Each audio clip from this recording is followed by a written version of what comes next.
Hello everybody, today we are going to be taking a look at the iPhone 14 Pro Max.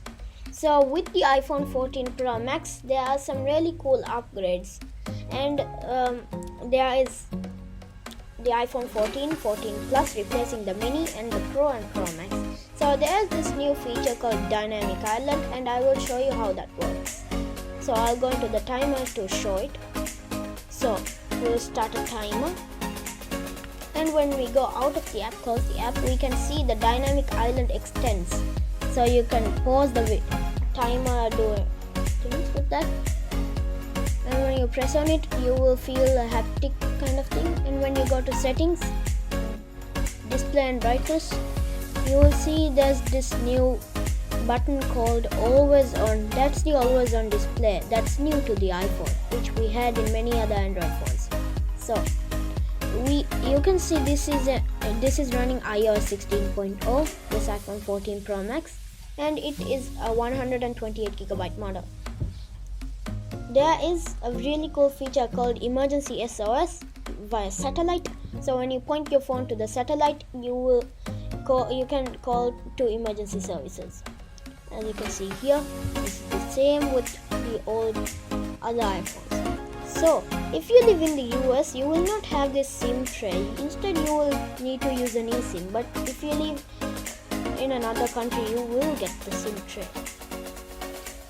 And this also has a feature called crash detection. So when you are in a car crash, it will detect and call to emergency services.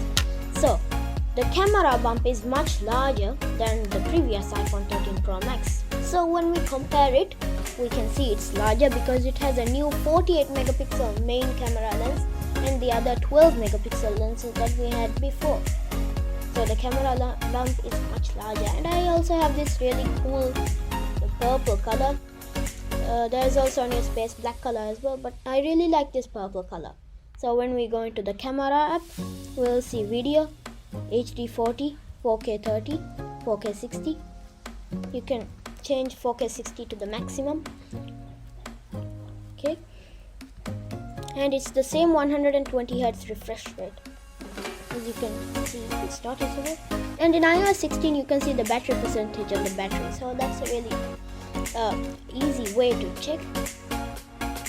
And the back looks the same except for the camera bump to the other iPhones. So when we lock the phone, you can see that always on display, and you can tap on it to customize. I like this one. And Dynamic Island, you can use it for other actions as well. It will work with many other actions. So that's it. Please subscribe to my channel and like this video, and I hope you enjoy.